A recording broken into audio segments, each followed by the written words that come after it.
Folks, Black Star Network is here.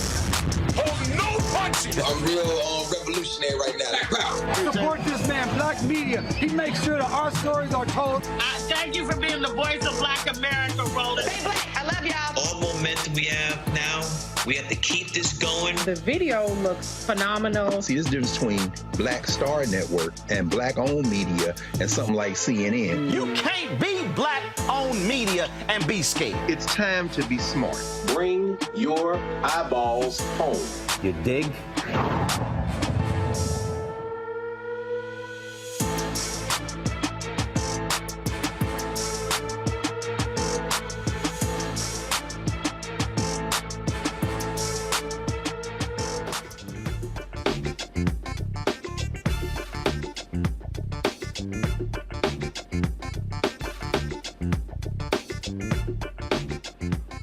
Today is Tuesday, August 1st, 2023. Coming up on Roland Martin Unfiltered, streaming live on the Black Star Network.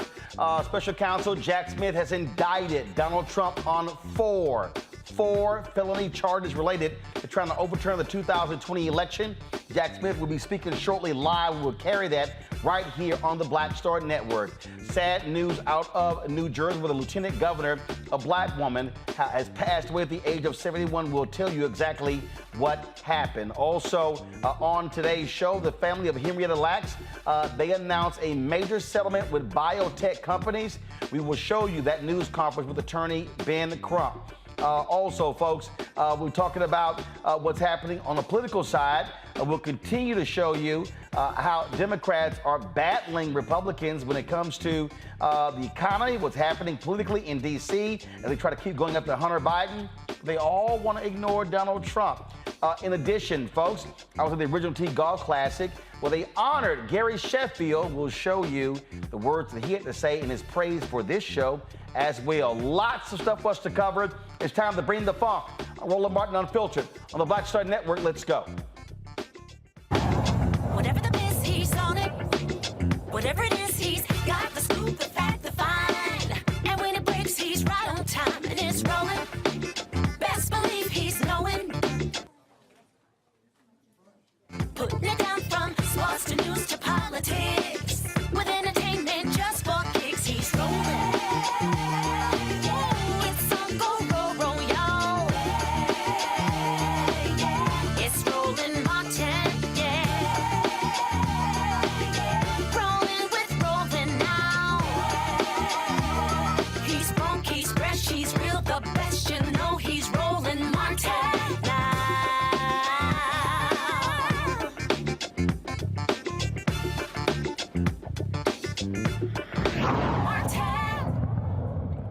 Folks, this is a, let's go, live look at the Department of Justice, where Special Counsel Jack Smith will be speaking shortly.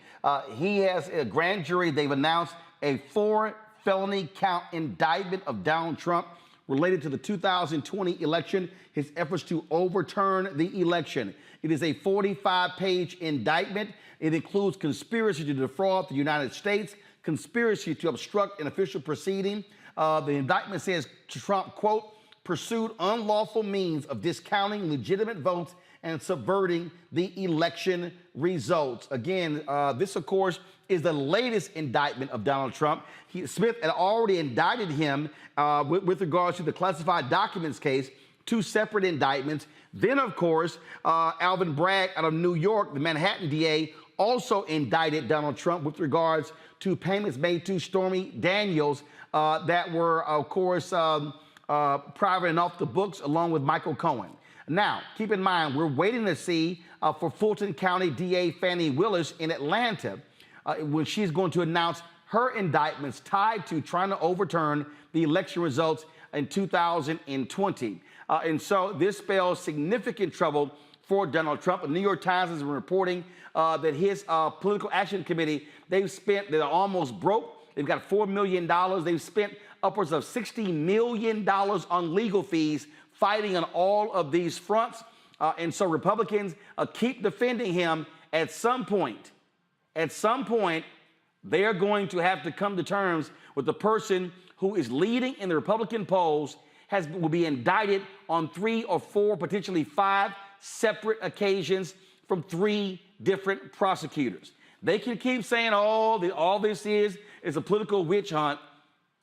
But if you're the party of law and order, ain't that simple to keep trying to throw that out. Our panel right now, Mustafa Santiago Ali, former senior advisor for environmental justice at the EPA. He joins us. Long Victoria Burke, she joins us as well, writing for NNPA. She, of course, has been also covering a lot of the news on Capitol Hill as well. Also joining us on our panel out of Florida is Dr. Larry. Glad to have you. First of all, I got 2 frat brothers here, so it's always good to have 2 alpha brothers here. Glad to have y'all here. This, of course, is breaking news coming out again. Larry Walker, University of Central Florida. Glad to have all 3 folks here. And so, again, we're waiting for Jack Smith to come out to make the announcement regarding this particular indictment. And I must say, Lauren, it's like Groundhog Day dealing with this guy. Donald Trump has subverted the law. He has gotten away with wrongdoing his entire life. His career started off with him and his dad practicing racism against black people. They were not prosecuted. There was a settlement there. But the fact of the matter is, Republicans can keep trying to say, oh, this is a witch hunt. They are going to have to defend this thug-in-chief and all of these indictments. That's right. I'm actually really surprised that this is happening. I was one of the people, when you've been in Washington and around politics so long, you get cynical. So I'm surprised he was actually indicted for this. It does seem so obvious given all what we know, the video and everything else. What also is noteworthy here, Roland, it seems like there's 6 co-conspirators who were indicted. It's hard to, I've been speed reading, but I can't speed read fast enough to figure out who the 6 are. But one might guess that one might be Rudy Giuliani and another might be John Eastman. It's hard to figure out exactly who those people are, but to see that Jack Smith went that far and wide, that is really impressive. Obviously, he's about to speak. I don't think that's going to go on for very long. But to your point also, the Republican Party is going to have to figure out what it's doing. Is it Chris Christie? Is it Ron DeSantis? Is it somebody who's not in the race yet, like Glenn Youngkin? Who knows? But there's no way that they can have this posture through primaries and everything else. And we know that this poll came out today showing that Joe Biden, President Biden and Trump are even in a poll that came out today. But the Republican Party is going to really have to figure out exactly what it's doing in this situation. I love to see all of the whining, complaining among the right, especially Fox News. Again, they are Trump's biggest defenders. And they are one of the reasons why Republicans don't believe any of this stuff. If you really want to, look at this nonsense. First of all, Mustafa, one of the dumbest people who's on television. I mean, truly an idiot, which is like a lot of competition on Fox News. is Jesse Waters. I just got to play for you just the crying over there about this latest indictment. Watch this. You also have January 6th, and I feel comfortable speaking for Jessica. You really shouldn't. Then I won't. I'll speak for the rest of the country that has their head on straight. Not everybody believes January 6th was Hiroshima. Not everybody believes that. No one We thinks talk that. to people on the street all the time. A lot of people don't even know what January 6th was. And for the people that watch it on TV, they're over it. They don't see it as a holy day the way you guys do. Again, the documents case. And I'm talking about what Biden did with it, what Trump did with it. Regular Americans on Main Street aren't fussing over where the documents went. They really don't care. It doesn't affect them. In the 90s, you had sex. It was titillating. People were very focused. Oh, I just love Mustafa. Oh, my God. Regular people don't care. I thought y'all were the party of law and order. They are whining and complaining. And here's the deal. They love comparing Joe Biden and Trump to documents. Guess what? Biden voluntarily turned his over. Trump refused to do so. He ignored a subpoena. He moved documents. They have him on tape. That's the difference. No, it's a part of this strategic stupidity that continues to be, pushed out, both from, Fox News and also from the president, former President Trump. He had a choice. He made the choice to actually do the things that he did. He knew that the election fraud claims were false, but he continued to push that out.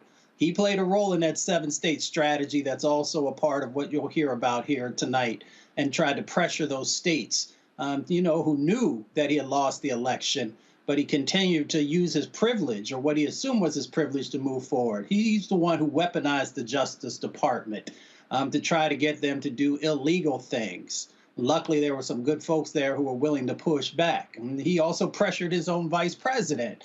And then, of course, out of all that came the violence that played out on January the 6th. So they can pretend and they can try and convince folks that these types of things didn't happen. But the rule of law will place the spotlight on just how this happened and who was responsible. So, this strategic stupidity is no longer going to play for most people in our country.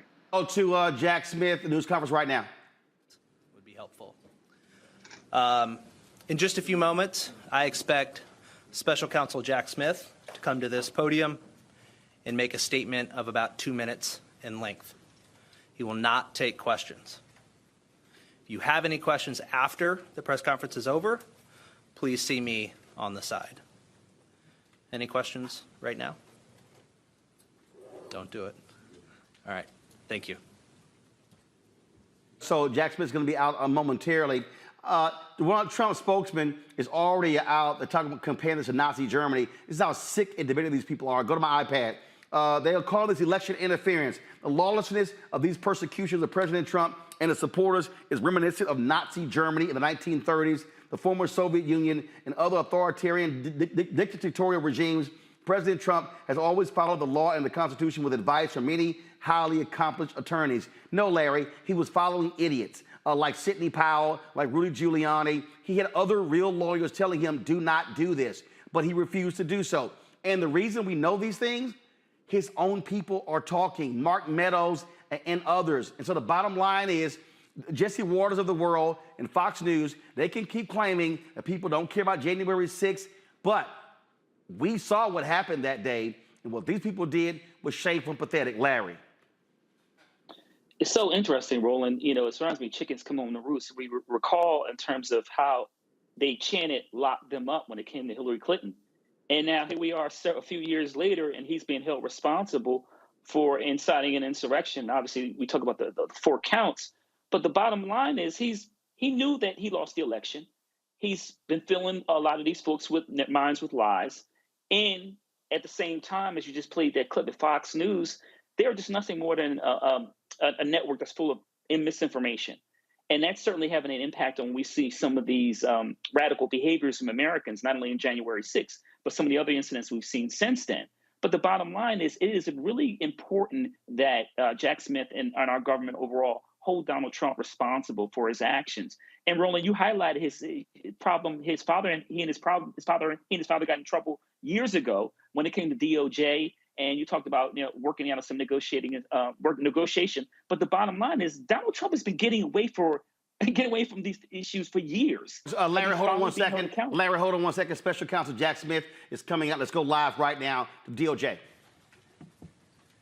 Good evening. Today, an indictment was unsealed, charging Donald J. Trump with conspiring to defraud the United States, conspiring to disenfranchise voters, and conspiring and attempting to obstruct an official proceeding. The indictment was issued by a grand jury of citizens here in the District of Columbia, and it sets forth the crimes charged in detail. I encourage everyone to read it in full. The attack on our nation's capital on January 6th, 2021 was an unprecedented assault on the seat of American democracy. As described in the indictment, it was fueled by lies. Lies by the defendant targeted at obstructing a bedrock function of the U.S. government, the nation's process of collecting, counting, and certifying the results of the presidential election. The men and women of law enforcement who defended the U.S. Capitol on January 6th are heroes. They are patriots, and they are the very best of us. They did not just defend a building or the people sheltering in it. They put their lives on the line to defend who we are as a country and as a people. They defended the very institutions and principles that define the United States. Since the attack on our Capitol, the Department of Justice has remained committed to ensuring accountability for those criminally responsible for what happened that day. This case is brought consistent with that commitment, and our investigation of other individuals continues. In this case, my office will seek a speedy trial so that our evidence can be tested in court and judged by a jury of citizens. In the meantime, I must emphasize that the indictment is only an allegation and that the defendant must be presumed innocent until proven guilty beyond a reasonable doubt in a court of law. I would like to thank the members of the Federal Bureau of Investigation who are working on this investigation with my office, as well as the many career prosecutors and law enforcement agents from around the country who have worked on previous January 6th investigations. These women and men are public servants of the very highest order, and it is a privilege to work alongside them. Thank you. Why didn't you charge any of the other co-conspirators in this matter? Folks, that was, again, about a 2-minute statement from Special Counsel Jack Smith announcing the 4-count indictment against Donald Trump. Folks, Judge Tanya Chutkan, who is a D.C. judge, this is who she is. She is going to be the one presiding over this. She has not been kind to folks involved in the January 6th insurrection. And so she is the one who has been assigned this case as well. Again, folks, a 45-page indictment laying out the details of what took place. It says right here, again, the grand jury charges right here, the defendant, Donald J. Trump, was the 45th president of the United States and a candidate for re-election in 2020. The defendant lost the 2020 presidential election. Despite having lost, the defendant was determined to remain in power. So for more than 2 months following Election Day on November 3rd, 2020, the defendant spread lies that there had been outcome determinative fraud in the election and that he had actually won. These claims were false, and the defendant knew that they were false. It goes on, again, over 45 pages, Larry, detailing the lies and the efforts of Donald Trump. It says, point blank, it says, but the defendant repeated and widely disseminated them anyway to make his knowingly false claims appear legitimate, create an intense national atmosphere of mistrust and anger, and erode public faith in the administration of the election. So, Roland, I'm interested in terms of over the next couple of months, what's the argument from the Republicans? I mean, Donald Trump has been collecting these indictments like penny candy from back in the day. And you're like, we're not done because we're still waiting to see what happens in Georgia. But the bottom line, he's responsible for January 6th insurrection.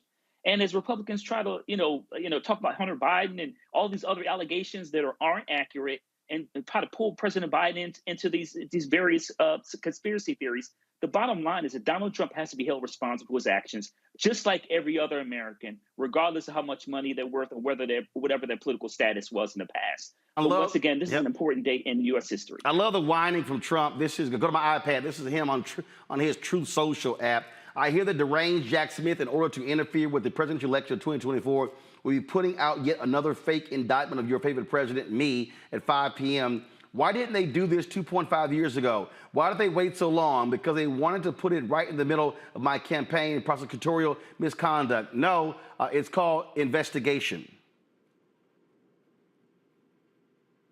That's what it is, Lauren. You investigate. Yeah, absolutely. And, this shtick of everything being about Donald Trump all the time. He did a rally the other day where he only talked about himself, his own problems and everything else. I can't imagine that that's going to go over well for a year of listening to him whining about whoever it is, Jack Smith or Joe Biden, whoever it may be on that particular day. The entire universe, the entire world is him. Now, obviously, if you're a MAGA Republican, you have no problem with any of this. But there's going to be a lot of people out there, I suspect 80 million, over 80 million strong, who are not going to be okay with this and are not going to want to elect and sort of, continue to watch this crazy show, which is what it is. And we haven't even seen the third indictment yet, Fani Willis, which, by the way, all of this stuff is on video, on audio. Him talking to Georgia's election officials and asking them to, quote, find a certain amount of votes. I'm not sure what their arguments are going to be in court, and I'm not sure what's going to happen first. Is he going to run out of money for attorneys, or are they going to realize that they just can't defend this case and they're headed for a plea? But this, to me, is not really winnable, given all the evidence that we know about that is public facing. And when Jack Smith, by the way, just said that there was a little editorializing, if you heard that, Roland, from the prosecutor with regard to who guarded the U.S. Capitol. There's a group of U.S. Capitol Police who also have a lawsuit against Donald Trump for causing all the craziness that happened on Jan 6. And I suspect that they do, in fact, have a case. Hasn't been thrown out yet, hasn't been dealt with yet, but we'll see. And as somebody who is dating one of the members of the U.S. Capitol Police, he did have, he had involvement in terms of this entire time, this 2-year period of, these cops being questioned and having to testify in some ways and go to court. This is a real thing for real people, what happened. And again, everybody can see it on tape, on video, the cover of your book, Roland, that photo being another good example of it. I don't know what Trump's defense is going to be in this case. This is, folks, this is the actual indictment here. Go to my iPad. The defendant had a right, like every American, to speak publicly about the election and even to claim falsely that there had been outcome determinative fraud during the election and that he won. He was also entitled to formally challenge the results of the election through lawful and appropriate means, such as by seeking recounts or audits of the popular vote in states or filing lawsuits challenging ballots and procedures. Indeed, in many cases, the defendant did pursue these methods of contesting the election results. His efforts to change the outcome in any state through recounts, audits, or legal challenges were uniformly unsuccessful. Shortly after Election Day, the defendant also pursued unlawful means of discounting legitimate votes and subverting the election results. In so doing, the defendant perpetrated 3 criminal conspiracies: a conspiracy to defraud the United States by using dishonesty, fraud, and deceit to impair, obstruct, and defeat the lawful federal government function by which the results of the presidential election are collected, counted, and certified by the federal government in violation of 18 U.S.C. 371. A conspiracy to corruptly obstruct and impede the January 6th congressional proceeding at which the collected results of the presidential election are counted and certified, the certification proceeding in violation of 18 U.S.C. 1512K, and a conspiracy against the right to vote and to have one's vote counted in violation of 18 U.S.C. 241. Each of these conspiracies, which built on the widespread mistrust the defendant was creating through pervasive and destabilizing lies about election fraud, targeted a bedrock function of the United States federal government, the nation's process of collecting, counting, and certifying the results of the presidential election. Count one, it lays out right here what he did from on or about November 14th through on or about January 20th, 2021. Donald J. Trump did knowingly combine, conspire, confederate, and agree with co-conspirators known and unknown to the grand jury to defraud the United States by using dishonesty, fraud, and deceit to impair, obstruct, and defeat the lawful federal government function by which the results of the presidential election are collected, counted, and certified by the federal government. Smith lays out the purpose of the conspiracy was to overturn the legitimate results of the 2020 presidential election by using knowingly false claims of election fraud to obstruct the federal government function of which those results are collected, counted, and certified. This where it says right here, the defendant enlisted co-conspirators to assist him in his criminal efforts to overturn the legitimate results of the 2020 presidential election and retain power. Among these were co-conspirator one, an attorney who was willing to spread knowingly false claims and pursue strategies that the defendant's 2020 re-election campaign attorneys would not. Co-conspirator two, an attorney who devised and attempted to implement a strategy to leverage the vice president's ceremonial role overseeing the certification proceeding to obstruct the certification of the presidential election. Co-conspirator three, an attorney whose unfounded claims of election fraud the defendant privately acknowledged to others sounded crazy. Nonetheless, the defendant embraced and publicly amplified co-conspirator three's disinformation. Co-conspirator four, a Justice Department official who worked on civil matters and who, with the defendant, attempted to use the Justice Department to open sham election crime investigations and influence state legislatures with knowingly false claims of election fraud. Co-conspirator five, an attorney who assisted in devising and attempting to implement a plan to submit fraudulent slates of presidential electors to obstruct a certification proceeding. Co-conspirator six, a political consultant who helped implement a plan to submit fraudulent slates of presidential electors to obstruct a certification proceeding. There are some attorneys, Mustafa, who right now are scrambling to hire their own because they are in trouble. Yeah, if you follow what goes on in Washington, D.C. over the last few years, you can pretty much put the names of those co-conspirators in there. But we'll wait until there are the formal announcements that are out there. You know, they better get some good attorneys because this case is really strong against all the folks who are there or part of this indictment. You know, this is all about power and privilege.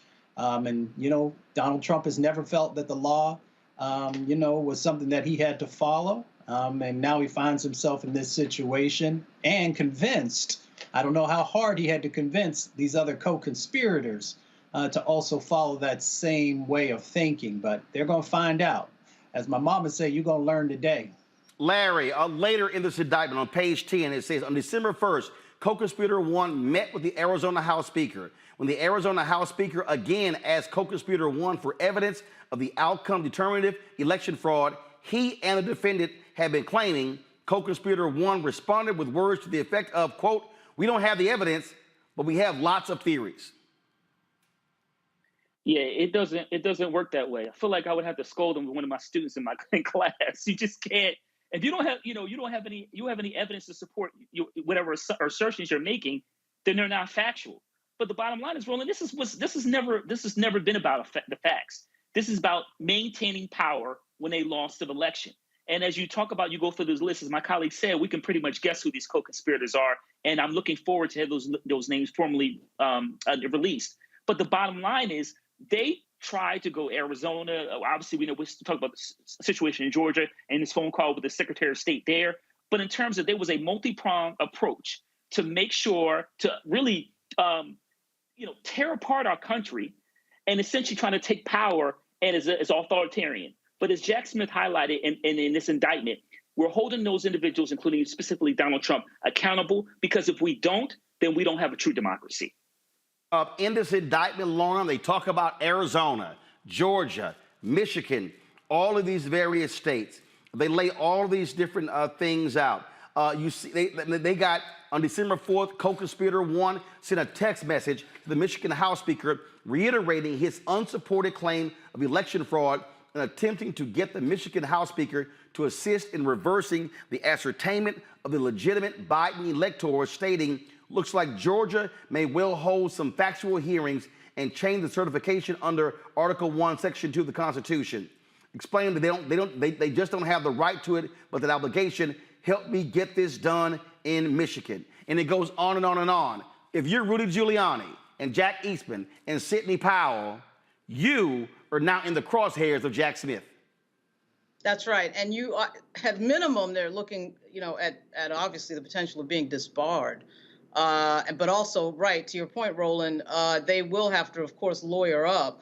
And, the fact that they brought up Russell Bowers is interesting. That sounds, he had testified in front of Benny Thompson's committee, January 6th committee, and that was pretty startling testimony because that was a Republican official effectively saying, I am not going to subvert our democracy. And as you read, Roland, actually, a lot of what you're reading sounds a lot like two things. A little bit of what Fox News was sued on in terms of their lying on the air and their constant just making up of reality around election fraud. And then it sounds like the January 6th hearing testimony, a lot of this and a lot of the same officials involved. So we can kind of get if in fact, when you keep reading, it sounds like a lot of that hearing testimony and a lot of that is on the record under oath. It's a lot of what we already know. And I think it just sort of leads us all back to the question of what is the defense going to be? You have subverted. I love this one.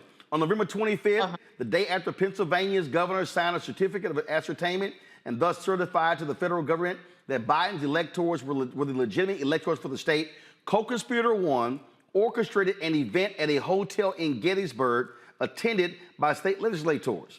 Co-conspirator 1 falsely claimed that Pennsylvania had issued 1.8 million absentee ballots and received 2.5 million in return. In the days thereafter, a campaign staffer wrote internally that co-conspirators 1's allegation was, quote, just wrong, and, quote, there's no way to defend it. That's what's, they literally, there are people who are working with them saying, these folks are lying. And so if you're Jack Smith, is this live outside? What is this, folks? Okay, they're trying to get a statement from Merrick Garland. Go live right now. The January 6th attack on our democracy. Career men and women of the Justice Department engaged in what has become the largest investigation in our history. In November last, I appointed Jack Smith, a special counsel, to take on the ongoing investigation in order to underline the department's commitment to accountability and independence. Mr. Smith and his team, experienced, principled, career agents, prosecutors, have followed the facts and the law wherever they lead. Any questions about this matter will have to be answered by the filings made. Are you concerned about this affecting the 2024 election? AG Girl, are you concerned? The thing here is that in this indictment, you have a DOJ staffer who is being indicted, a Justice Department official. That right there says a whole lot, Mustafa, because it shows how Donald Trump had individuals who he appointed who were trying to use the power of the Department of Justice to overturn this election. And this is more offensive to the folks. Again, let's go back to, give me a 2-box with Merrick Garland. This shows, again, how offensive it is what actually took place in this country with this man. He was trying to use everything possible in order to stay in power. That's what Donald Trump was trying to do. Oh, without a doubt. And he had tentacles all throughout the federal government. You know, for those of us who have spent time there, one, we understand our oath and how important it is to actually live up to that. So then when you see these individuals who were inside the federal government who are also, you know, moving forward with lies or were supporting, you know, this strategy that Trump had, you know, it doesn't make it any easier for people to trust the federal government. But luckily, there were good folks who were there who were also pushing back. I was blessed to be able to work with folks from the Department of Justice for a couple of decades. And I know their level of commitment to upholding the law. So, you know, he tried to dismantle and deconstruct the Department of Justice. And thankfully, he wasn't successful. But there were those individuals who unfortunately believed the hype and believed the things that he was trying to accomplish. And I won't be surprised if we won't also find out, you know, that there'll be folks also who will catch charges in some of these various states who are also aligning themselves with him. Oh, Larry, they've got to break. Look, you got a bunch of people who got to answer some stuff. Go back to my iPad. It says right here, on December 6th, the defendant and co-conspirator 2 called the chairwoman of the Republican National Committee, that's Ronna McDaniel Romney, to ensure that the plan was in motion. She said that during the call, co-conspirator 2 told the chairwoman that it was important for the RNC to help the defendant's campaign gather electors in targeted states, and falsely represented to her that such electors' votes would be used only if ongoing litigation in one of the states changed the result in the defendant's favor. After the RNC chairwoman consulted the campaign and heard that work on gathering electors was underway, she called and reported this information to the defendant, who responded approvingly. Ronna McDaniel is now going to have to answer. All of these people, look, they go to trial here, Larry, barring, you know, a plea deal. Steve Bannon, Marjorie Taylor Greene, Jim Jordan, every single Matt Gaetz, Ted Cruz, all of these Republicans who avoided congressional subpoenas, they are not going to be able to avoid a subpoena from the federal courts. No, and you know, reading, you know, kind of here listening to you, realizes that Roland, the rot runs deep, and when you have a tree that's rotted, you really have to cut it down and start from scratch, and that's what we essentially this indictment is really the first stage, and like you said, we'll see over a series of next couple of months, and some of these individuals we highlighted, like you said, who are those individuals, and then having them testify. Because we in the last couple of months, we've heard a lot of people, you know, stand at the podium or put out press releases, talk about, you know, it's a witch hunt and none of this makes any sense and they're going after Donald Trump. Let's see what you have to say when you have to put your hand on the Bible. And then you're being asked a series of questions. We'll see we'll see kind of conspiracy theories you want to run then.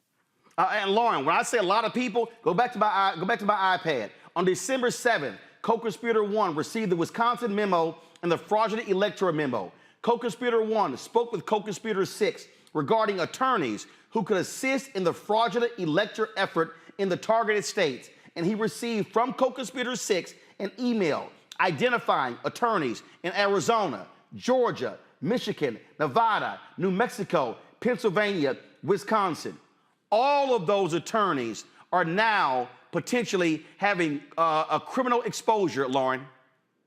That's right. Yeah, I mean, it is wide-ranging, a lot wider-ranging than I would have ever guessed. Obviously, everybody was focused on Donald Trump, but as you can see, there's a lot of people involved in this. When I think about these cities, I think about something you said earlier, Roland, on a show. You know, what was killing Donald Trump, as I don't need to tell you, Roland, was the fact that this election was decided by Black voters in Milwaukee and Detroit and Philly and Atlanta. That's why he was ticked off in the first place. Of course, he lost by 8 million votes. But then he, of course, went to these election officials in a lot of these Republican jurisdictions and tried to get them to lie. He tried to get them to lie. And so they weren't going for it. And in fact, it was interesting to see the Republican officials, not only in Arizona, but also in Georgia, resist him on the phone and, of course, resist him trying to, quote, find a certain amount of votes so that he could be declared the winner and declare that there was some sort of impropriety with regard to the collection of votes, none of which was true. I actually think that there's a chance that this is going to get real fast. We saw Alabama reject this idea of redistricting and the SCOTUS decision. Don't think that some of these people won't try to defy the federal government. I actually think they will try to defy the federal government. They've been talking openly about this. And that is their spin right now, that this is all political and not fair. And it wouldn't surprise me if they brought that question to the brink. Here's what's crazy. I'm only 27 pages into the 45 pages of Mustafa. Again, on December 22nd, the defendant met with co-conspirator 4 at the White House. Co-conspirator 4 had not informed his leadership at the Justice Department of the meeting, which was a violation of the Justice Department's written policy restricting contacts with the White House to guard against improper political influence. On December 26, co-conspirator 4 spoke on the phone with the acting attorney general and lied about the circumstances of his meeting with the defendant at the White House, falsely claiming that the meeting had been unplanned. The acting attorney general directed co-conspirator 4 not to have unauthorized contacts with the White House again, and co-conspirator 4 said he would not. That co-conspirator 4 is at the Department of Justice official. And again, here's the deal. You start lying, they can get you on they can convict you on lying alone. And so this thing is about to metastasize. And if you want to see how quickly folks start going, oh crap, I might be headed to prison, Jack Smith is going to start granting immunity to a whole bunch of lawyers who, one, do not want to lose their law licenses, Mustafa, because that means they got no means of income because they won't be able to practice law for the rest of their life. Oh, yeah. Folks going to be cutting deals left and right. If some of them already haven't. You know, my grandmother says when you know better, do better. These individuals, they knew better than to do and to support this foolishness that Donald Trump was trying to move forward on. These election fraud claims that he was just continued to state time and time again, and people actually supporting that stuff, and then strategies around pressuring the states, and then weaponizing of the Justice Department. That goes particularly to what you're talking about one of those co-conspirators. They were playing a role in trying to weaponize the Department of Justice. So, if you're not going to do the right thing, you should never be in these positions. Here's the thing. Most of these folks don't really understand what prison is all about. But I guarantee you, once they hear, those steel doors closing, they'll change. They'll really start to reflect on why they did the things that they did and why did they support this individual, because prison is no joke. Well, first of all, again, y'all, if you go through this indictment, it lays out, just all sorts of nonsense that took place. That was unbelievable. And again, I haven't even got to January 6th. And so let's do this here. We're going to take a break. We're going to come back on Roland Martin Unfiltered to break this thing down. And not just this here, on the same day, folks, as Jack Smith did this here, 2 officials, Republicans in Michigan, were indicted for their role in this fraudulent scheme. We'll tell you about that. You're watching the Black Star Network. Back in a moment. Hatred on the streets, a horrific scene, a white nationalist rally that descended into deadly violence. White people are losing their damn minds.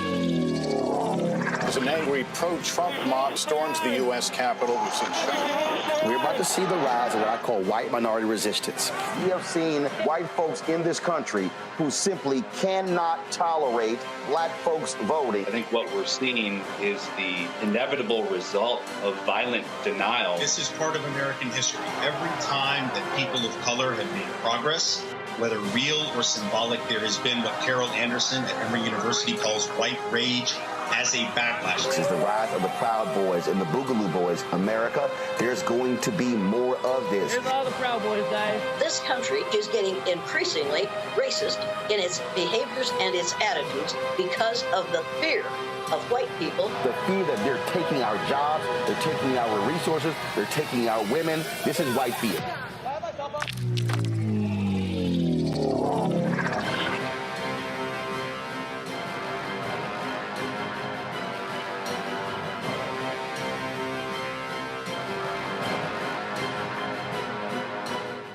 about blackness and what happens in black culture, we're about covering these things that matter to us, speaking to our issues and concerns. This is a genuine people-powered movement. There's a lot of stuff that we're not getting. You get it, and you spread the word. We wish to plead our own cause.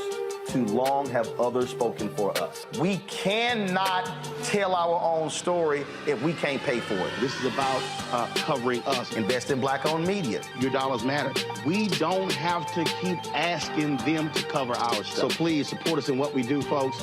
We want to hit 2,000 people, $50 this month, raise $100,000. We're behind 100,000, so we want to hit that. Y'all money makes this possible.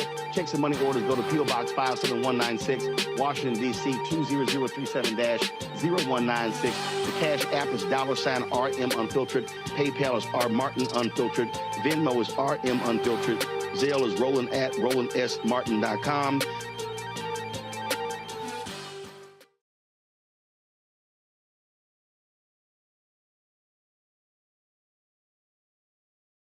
Hi, I'm Jo Marie Payton, voice of Sugar Mama on Disney's Louder and Prouder Disney Plus, and I'm with Roland Martin on Unfiltered.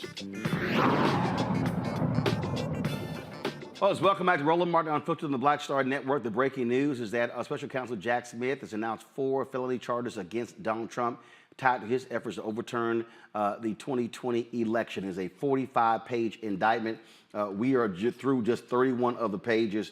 It is stunning to see. And as Lauren said, many of the things that we are seeing thus far, we've actually seen before. We've seen it with the various testimony before, with the January 6th special committee, their testimony.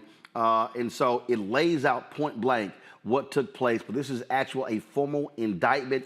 Republicans are losing their minds. They are mad. They are angry. They are upset. They are frothing at the mouth. Fox News, Jesse Waters is calling this a political war crime. They're all saying this is interfering with the election. But the bottom line is they simply cannot handle that their big time buddy, their big boss, their God is frankly a thug. This details it, all the lying, the deceiving, and all of these idiots who went along with him, and all of these people must be held accountable. My panelists, Larry Walker, Lon Victoria Burke, Mustafa Santiago Ali, and that right there, Larry, I think is what's critically important. The fact that all of these people, numerous people who worked for him in all of these states, chose to put their careers and families on the line to protect this guy, this liar, who they know is a liar, because what I said to Chris Christie on ABC is the same. And that is, they had no morals, no values, no principles, and no ethics. All they cared about was power. Also, Roland, this highlights how whiteness works in America. Because when else in U.S. history have they ever been held accountable for their actions? They've gotten away for hundreds of years. So part of the reason why we see these individuals believe they'll get away with it is because historically they have. So this is like a chicken's come home to roost. They're finally being held accountable to this degree. We've never seen, individuals, particularly white males, be held accountable for these kind of lies and mistruths. So it's finally this is really a marker in U.S. history, and in terms of indicted a former president, but all these other co-conspirators and all the individuals. You talked about the case in Michigan, and we know obviously some other states will continue to see some indictments, but these individuals have never been held accountable. So all these lies they were told is consistent with what they've seen throughout U.S. history. But we live in a new day. And now they're being held accountable for all their lives, and also once again to undermine our democracy and shift the United States into a place we no longer be a leader in the world in terms of freedom. The thing for me, Mustafa, is that we've had to listen to these punks chastise protesters and others fighting for constitutional freedom, rights, and protection. And these people were willing to do whatever they could to hold on to power. And the thing is, they knew they were lying. Trump hired 2 firms that said, sorry, dude, no election fraud, but they still went forward with the lies.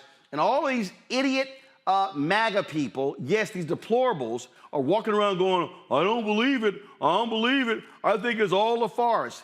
They are stupid for listening to these people.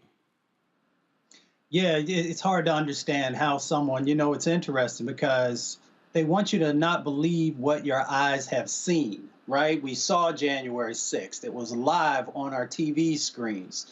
We saw the violence that was a part of it. They ask you to not believe what your ears hear, right? We've got these tapes that are a part of the investigation of individuals, you know, spelling it out. Donald Trump, even in many of these, actually you hear his voice talking.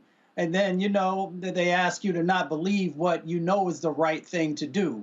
You know, we continue to talk about the importance of democracy and the importance of our vote and how it sets us apart from many others across our planet. But even knowing what your eyes have seen, what your ears have heard, and knowing what is right to do, you still got these folks who refuse to believe. And that's because they see themselves as a part of the power structure. And they feel that if an individual like Donald Trump can be got and can be dealt with through the legal system, if they do something, then they might be next. And they're correct. You should not be doing these types of things. I'm going through this. I'm still going through this indictment, Lauren, but I want to add this to it. Go to my iPad. Today in Oakland County, former Attorney General candidate Matt DePerno and former state representative Dare Rendon also facing criminal charges, 2 counts of undue possession of a voting machine. And so both of these individuals have been indicted, these Republicans. And so Michigan is doing their part, Georgia is doing their part. And I'm telling you, after this federal indictment, those state attorney generals, it's going to be hard for even in some of those red states for them to have to resist not prosecuting individuals who were involved in criminal behavior. Yeah, that's true. It's going to take a push in some of these red states. As you saw, Roland, in Congress in their last week before the August break, the Republicans were openly talking about it, you know, impeaching President Biden. I mean, there's no lengths to how far these people will go to resist, to maintain power and resist what reality is, right? But yes, you're right. There are officials in these states that are moving in the right direction. But I got to tell you, I mean, I think this is, of course, part of the trend that we saw after President Obama left office, really during his time in office, where there just started to be this sort of situation where the Republican Party started to become unglued from reality and started to lie to itself. And it started with a lot of their media platforms, the Breitbart platforms, the Daily Caller, and of course, Fox brought it to new heights. They're lying to themselves, and they just are sort of going by this ethic. And unfortunately, it's kind of familiar to me, having grown up in New York, of, you know, Donald Trump works, his way of doing things is, I will go as far as I will go until you stop me. I will lie as much as I can lie until you don't allow me to get away with it. And somebody has got to be the person or the thing or the entity that stops him from getting away with it. We've all been sitting here wondering what entity that would be. There was open discussion in the White House when he was president from the chair of the Joint Chiefs of Staff about what they would do if this guy got a hold of the nuclear codes, you know, what they would do if he openly subverted the government. And of course, the question of, was he going to leave the White House when Biden was elected? That was all open. I mean, you know, because Trump will go as far as everyone else allows him to go, but they have to be stopped. They have to be absolutely stopped. It's not just going to happen on its own. But here we see the Justice Department, not just the DOJ, not just DOJ in Washington, D.C., but to your point, Roland, in a lot of these states. But this is what I kept trying to explain to people, all these dumb media people. I would say, this man has no bottom. He has no bottom. I'm like, they keep saying, well, when does he reach a bottom? He has none.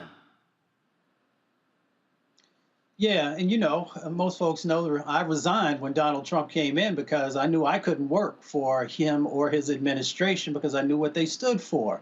And that's the thing that's always curious, is that people are surprised about how low Donald Trump and those who support his belief system are actually willing to go, or how far they are willing to try and push, you know, to break systems, if you will. And the media, unfortunately, got caught up in the hype as well. There were many times that you and others, a handful of others, would actually call out the injustices that he was doing, where others would just kind of go along so that they could get that interview or whatever their particular set of goals were.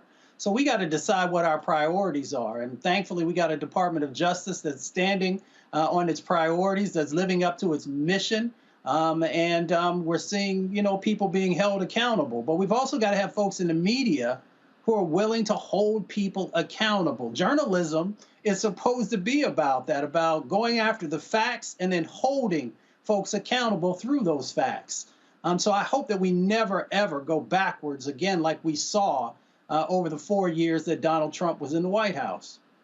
I'm about to read something here, and again, it is absolutely stunning and shocking that Republicans would be standing in support of this idiot. It says, on January 5th, the defendant met alone with the vice president. When the vice president refused to agree to the defendant's request, so let me be real clear, folks.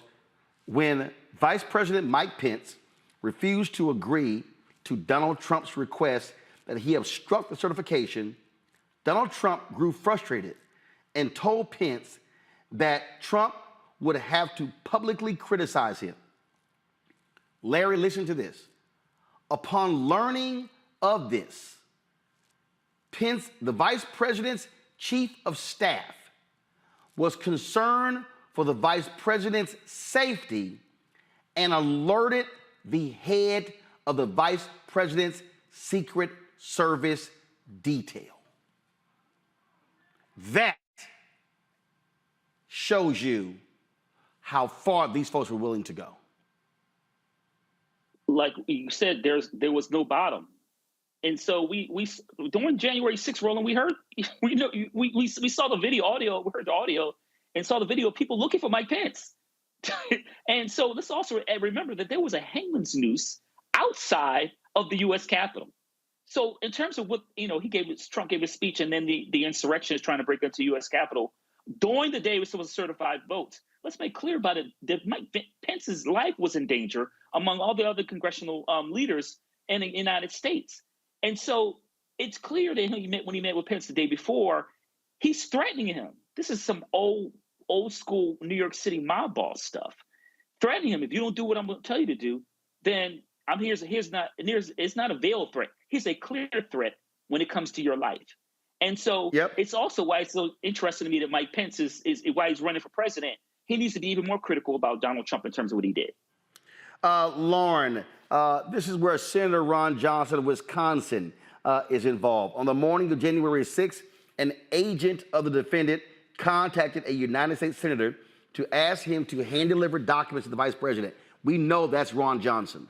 The agent then facilitated the receipt by the senator's staff of the fraudulent certificates signed by the defendant's fraudulent electors in Michigan and Wisconsin, which were believed not to have been delivered to the vice president or archivist by mail. When one of the senator's staffers contacted a staffer for the vice president by text message to arrange for delivery of what the senator's staffer had been told were alternate slates of electors for Michigan and Wisconsin, because archivists didn't receive them, the vice president's staffer rejected them. That is Senator Ron Johnson of Wisconsin. Right. And, he's not alone, right? I mean, we have several members of Congress who would not surprise me reading this thing should be popping up because, of course, we had the Marjorie Taylor Greene tour and all sorts of involvement and sort of implications with regard to wanting to be pardoned later, which talk about consciousness of guilt. So it doesn't surprise me that Ron Johnson is in there. And to the point where it really is going to be interesting to see how far the Justice Department is going to go in trying to get after some of these members of Congress, which is a long overdue issue. Not just with the contact that they had with President Trump, former President Trump, but also the things that happened after, where they had supported this fraudulent idea that there was something wrong with the elections. The question is going to become: do we have enough Never Trumpers around to push that message? Because to the points made before, the media is really failing at a moment we really don't need the media to fail. We need the media to call a thing, a lie, and say things in plain language. When people are lying, the media needs to say that they're lying and not get wrapped around the axle about whether or not we should be saying the word lie. It is good, I guess, to see people like George Will and Rick Wilson and Steve Schmidt stand up, Republicans stand up and be pushing against this.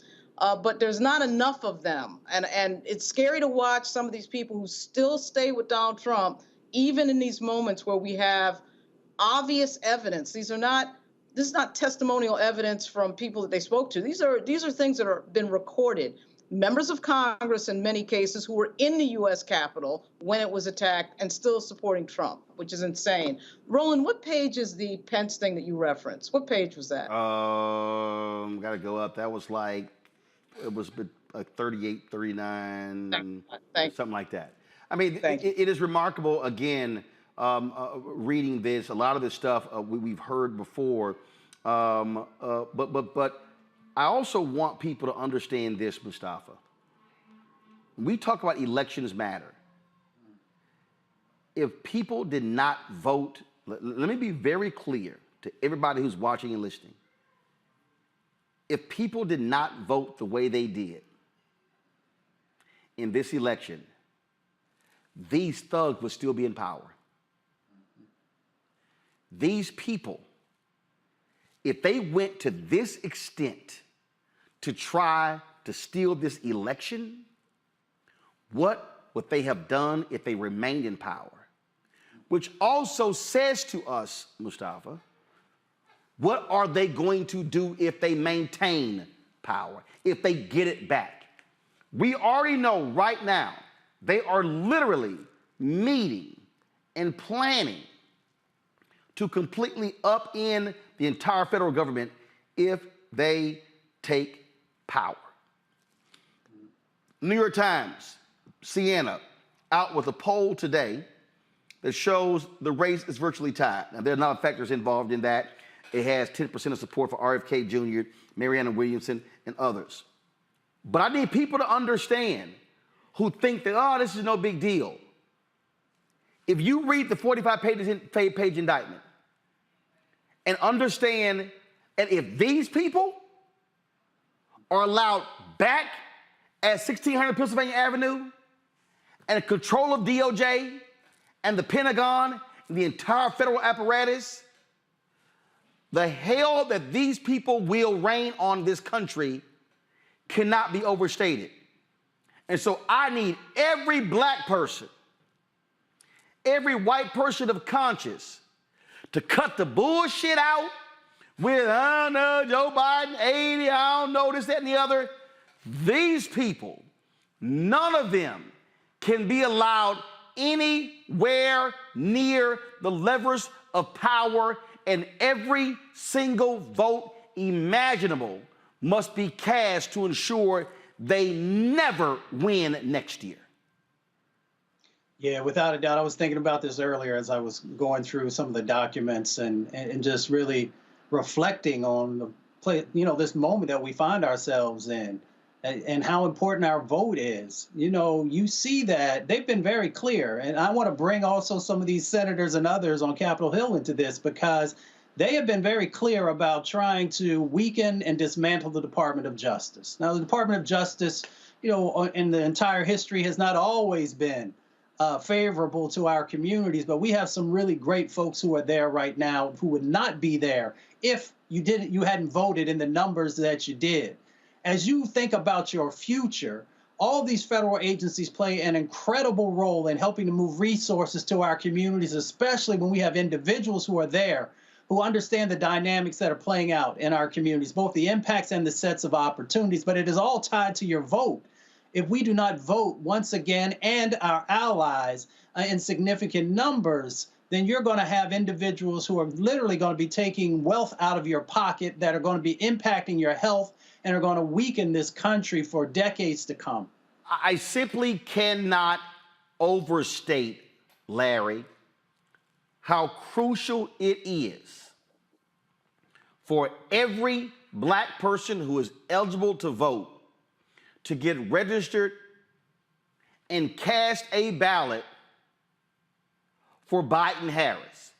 Let me be perfectly clear. All y'all people out there, y'all listening to all these so-called new black media people and their bullshit, and that's exactly what it is. We can be making demands, must be doing so. But if you look at what these people tried to do, and I rattle off, they had attorneys in multiple states.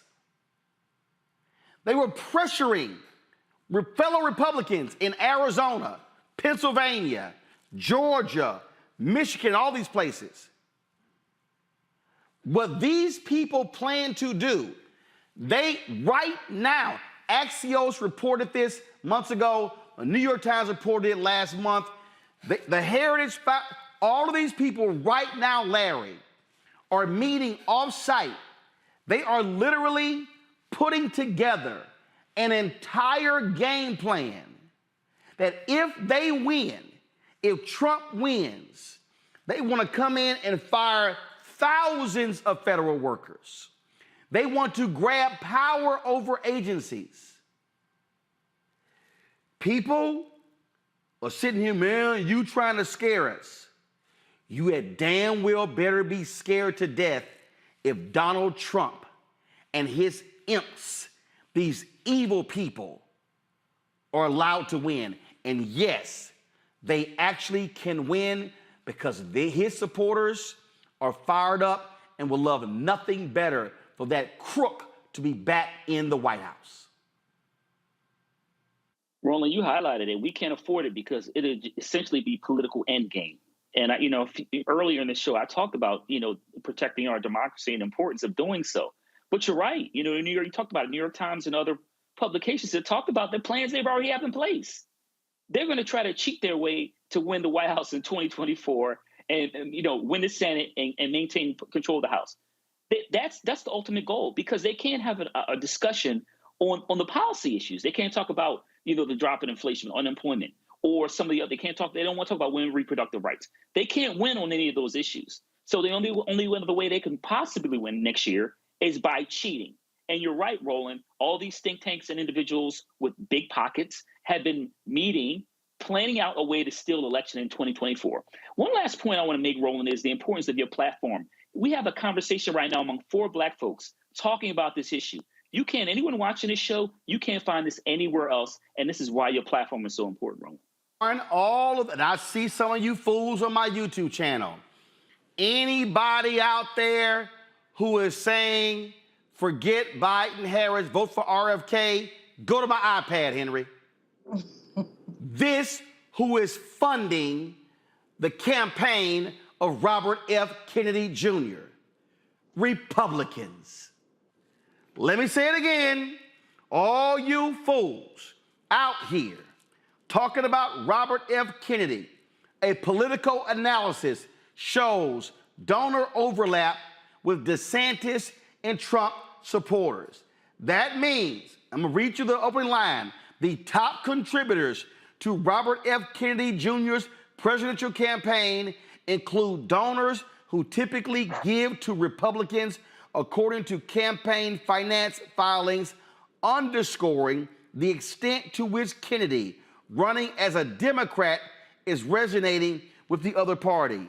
Folks, they are funding Robert F. Kennedy in order to try to get Biden-Harris to lose.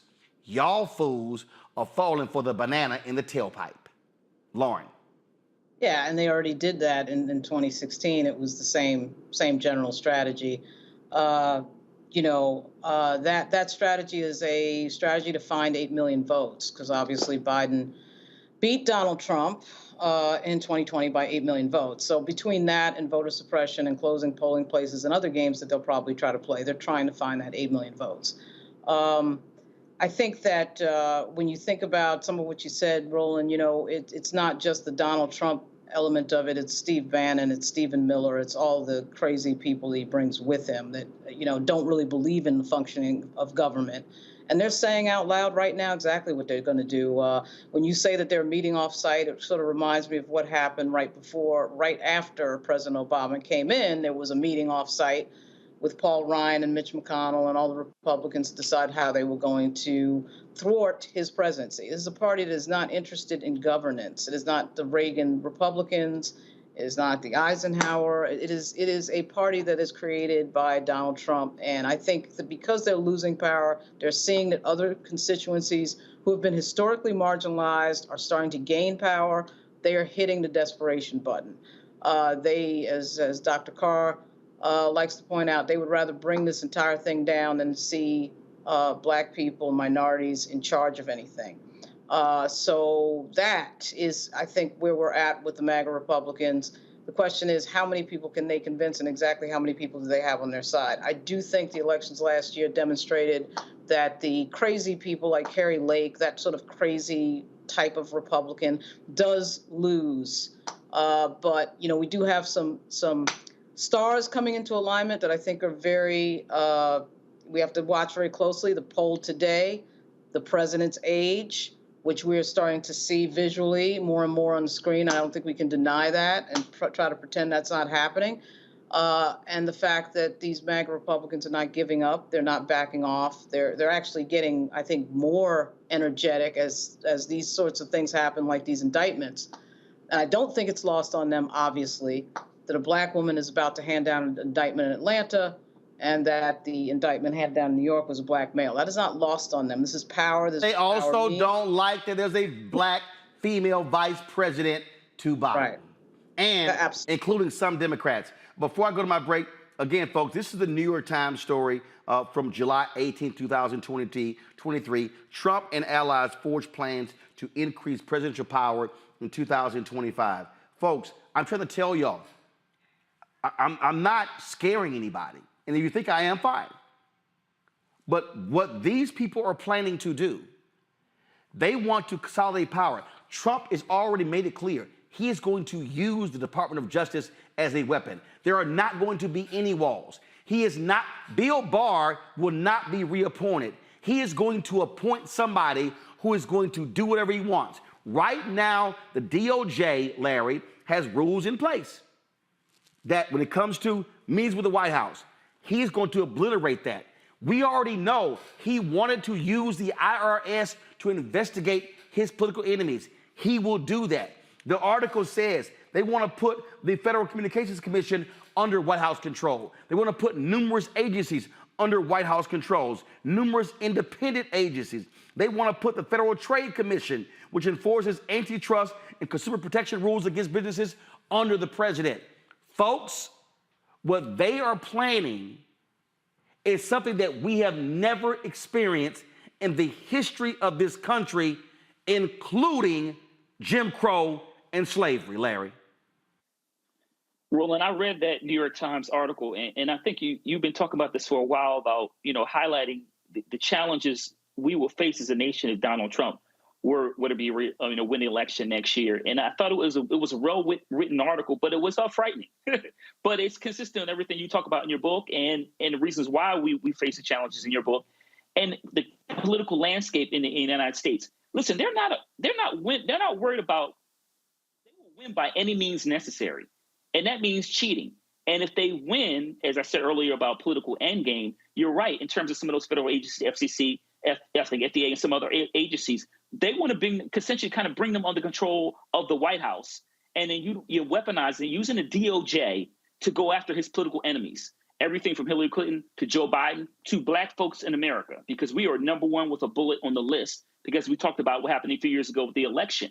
So we have to make sure we are steadfast from now until the election and even after that, because we know we're going to still have some nonsense. And folks have to register to vote, go out to vote, or we're going to find ourselves in some serious challenges over the next several years. Last point I'm going to make here, Mustafa, you get the final word. Go to my iPad. This is from the New York Times story. He wants to revive the practice of impounding funds, refusing to spend money Congress has appropriated for programs a president doesn't like, a tactic that lawmakers banned under President Richard Nixon. He intends to strip employment protections from tens of thousands of career civil servants. Hello, Black people. We are disproportionately working for the federal government. making it easier to replace them if they are deemed obstacles to his agenda. He plans to scour the intelligence agencies, the State Department, and the defense bureaucracies to remove officials he has vilified as the sick political class that hates our country. This is one of his people, y'all. The president's plan should be to fundamentally reorient the federal government in a way that hasn't been done since FDR's New Deal, said John McEntee, a former White House personnel chief who began Mr. Trump's systematic attempt to sweep out officials deemed to be disloyal in 2020 and who is now involved in mapping out the new approach. Quote, our current executive branch was conceived of by liberals for the purpose of promulgating liberal policies. There's no way to make the existing structure function in a conservative manner. It is not enough to get the personnel right. What's necessary is a complete system overhaul. They are going to be targeting lots of black people, Mustafa. Yeah, you know, I would encourage people to go out and read. Read the dictators and despots of the past. You'll see a lot of these things that were part of the structures and the systems that they put in place. And if you want to bring it home, you know, take a look at what happened in South Africa during the apartheid system. Many of these things that you see of stripping away people's ability to learn and to be able to honor your own culture and to not have power and to have resources taken away was a part of that apartheid system. So this has an apartheid-esque sort of framing to it as well, if you want to look at it about the impacts that'll happen inside of our communities. But if you don't read and if you don't research, you won't understand these dynamics that are playing out right before your eyes. They're playing out before our very eyes, and I'm telling you, and I'm going to be pounding this between now and Election Day. Black people, this is no time. And not just black, there are other people who watch this show as well who are not black. So black and non-black people, now is not the time for BS. Now is not the time for games. We must make demands of Biden and Harris. We must hold them accountable. But the most important thing, these evil people cannot come near the White House.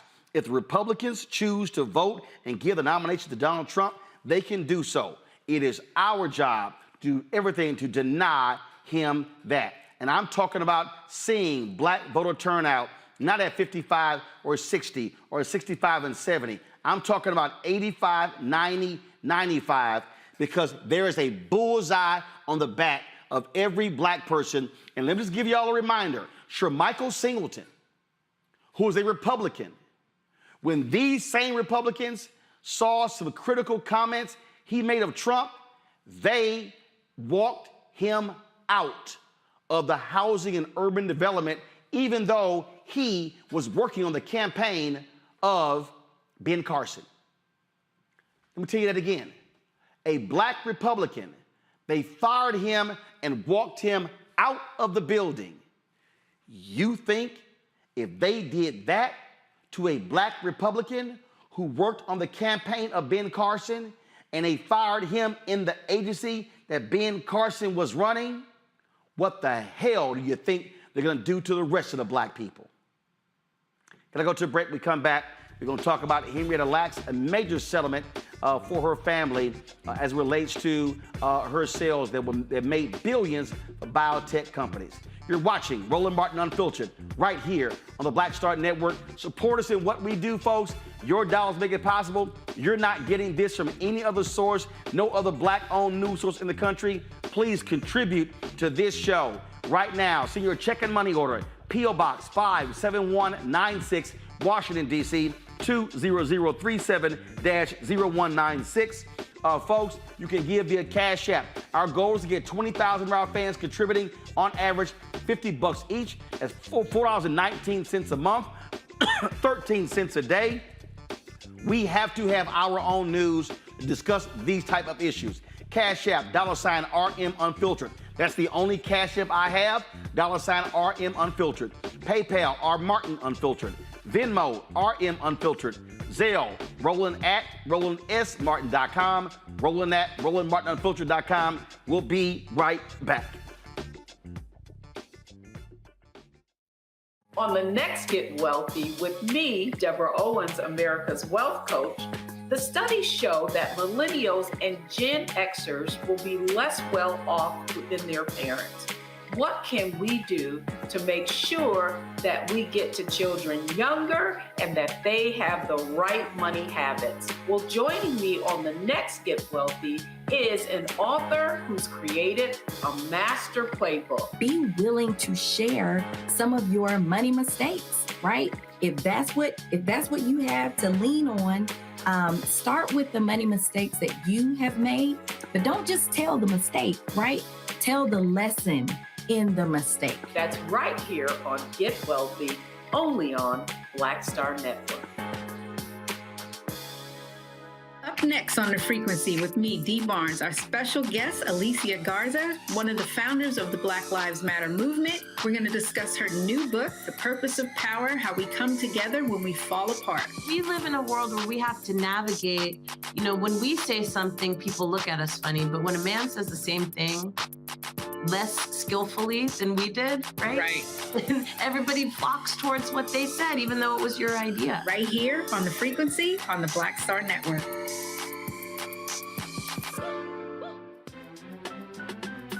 I'm Faraji Muhammad, live from LA.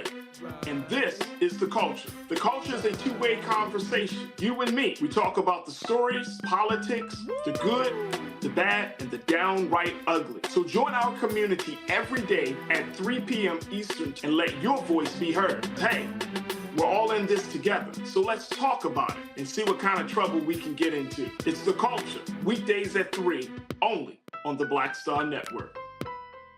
Hi, my name is Freddie Ricks. I'm from Houston, Texas. My name is Sharon Williams. I'm from Dallas, Texas. Right now, I'm rolling with Roland Martin, unfiltered, uncut, unplugged, and undamn believable. You hear me?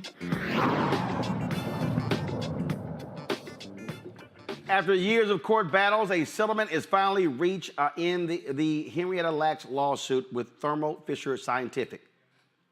Thermo Fisher Scientific is one of the many biotechnology companies that benefited from Lacks' cells that were taken without her consent by doctors at Johns Hopkins Hospital in 1951. Her cells, known as the HeLa cells, became the first human cells successfully cloned and went on to revolutionize medicine. Today, the family of Henrietta Lacks and the attorney Ben Crump held a news conference to announce the significant settlement, a confidential settlement. And so we are celebrating the life, and the settlement is a great announcement, but it's a bigger announcement that we continue to celebrate Henrietta Lacks. I want to read a statement that is the only thing we will say about this settlement and Thermo Fisher. Members of the family of Henrietta Lacks and Thermo Fisher have agreed to settle the litigation filed by Henrietta Lacks' estate in the United States District Court of Baltimore, Maryland. The terms of the agreement will be confidential. The parties are pleased that they were able to find a way to resolve this matter outside of the court and will have no further comment about the settlement. So we won't be talking about the settlement, but we will talk about terms. Thank you, Attorney Scheer. What is very important to this family, what has always been important to this family, right, Ron, was that the family will get to define the legacy of their grandmother. That's what Alfred and Kim have been fighting for all these years. Mr. Lawrence Lacks, the last Henrietta Lacks, right now is battling some health issues, but went to his children, Ron Lawrence, his nephews and nieces, and talked about we have to find the legacy of Henrietta Lacks. He fought his whole life to try to get justice for his mother. So we are very, very elated that in his lifetime, he got a chance to go into a court of law to plead the case for his mother, to say that his mother was not insignificant, that his mother, Henrietta Lacks, was not illiterate, that his mother, Henrietta Lacks, was not inferior. In fact, she was extraordinary.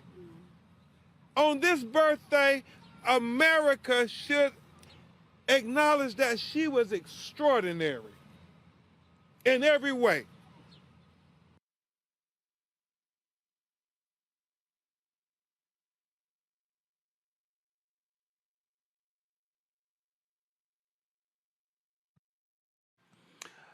All right, folks. There's a lot more. There's about a 40-minute news conference there. This really is a huge decision, Mustafa.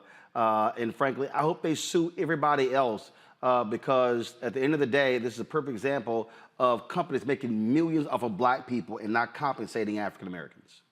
Yeah, it has always been about the extraction of black bodies and now also in black DNA and black genetics. So yeah, folks who have been making billions, literally, dollars off of us and our body parts. So yes, I hope that they make sure the family gets every dollar that's coming to them. Because if you go back and look through history, if you look at black soldiers, they medical tested on us with the various types of gases and chemicals that they were using. If you look at black prisoners, they also tested us for asbestos. If you look at black women, we saw both in slavery and afterwards how they actually did experimentation on our sexual organs and a number of other dynamics. So this is a part of a long history of the extraction of our DNA and of our body. And it's time that people, one, make sure it never happens again, but also that people receive the payment that should be a part of that pain that has followed our folks since we first came on these shores. For the folks out there, Larry, who don't understand why it's important to have attorneys, here you go. Absolutely. And Roland, this is taken too long. And, you know, it's interesting in terms of black folks, and we look at history, my colleague just highlighted in terms of how, you know, particularly enslaved Africans, prisoners, et cetera, have been treated throughout U.S. history. But this is an important moment. But it is important to recognize that we have to ensure that these kind of things don't happen in the future. We talk about all this, you know, challenges that black women still encounter in terms of not only infant mortality rates, pregnancy-related rates. So the fight for fairness to protect the lives of black women is ongoing. And so once again, this is an important moment for the family, and also in terms of remembrance, in terms of what the country, not only the country in terms of the world, in terms of benefited from utilizing our, you know, our immortal cells. But we have to continue to make sure we defend black women and we hold scientists and other individuals accountable. Lauren?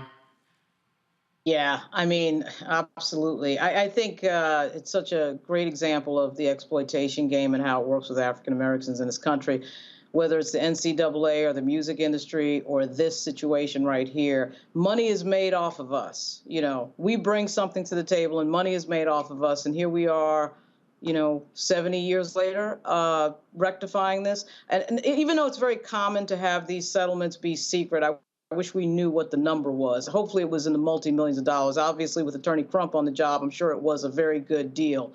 But I'd love to know what it was. It's just got to be really up there, given what this situation was, the lack of consent, and using somebody's cells to create cures for years after years after years. We're talking multi-millions of dollars. The fact that they got away with this is extraordinary, but I'm glad it's rectified. And congratulations once again to Ben Crump.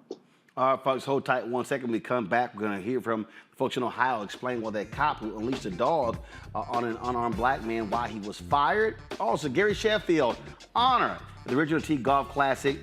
We'll show you what he had to say, including why he loves this show. You're watching Roland Martin Unfiltered right here on the Black Star Network.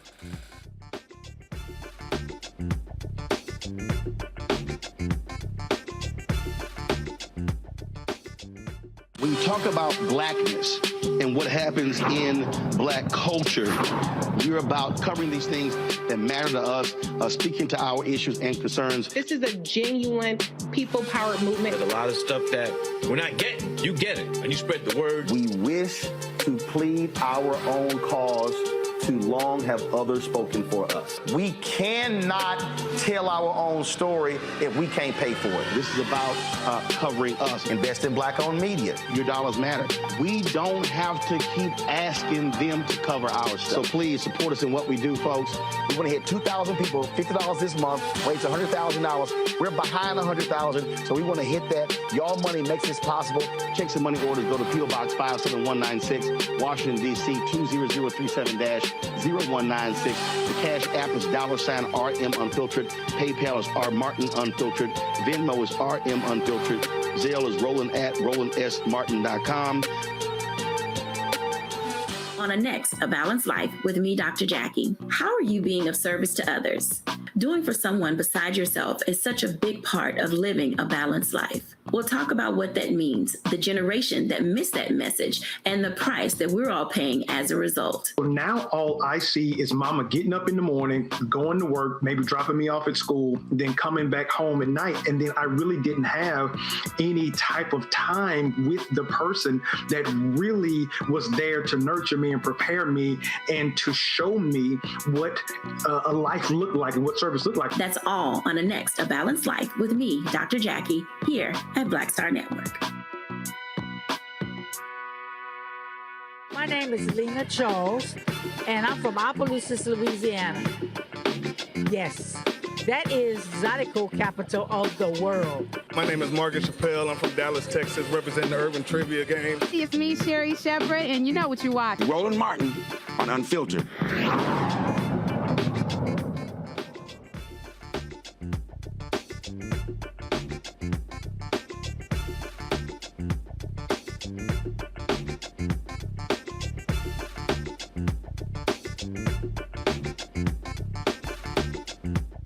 The Circleville, Ohio Police Department explains why the officer who released a police dog on an unarmed black man was fired.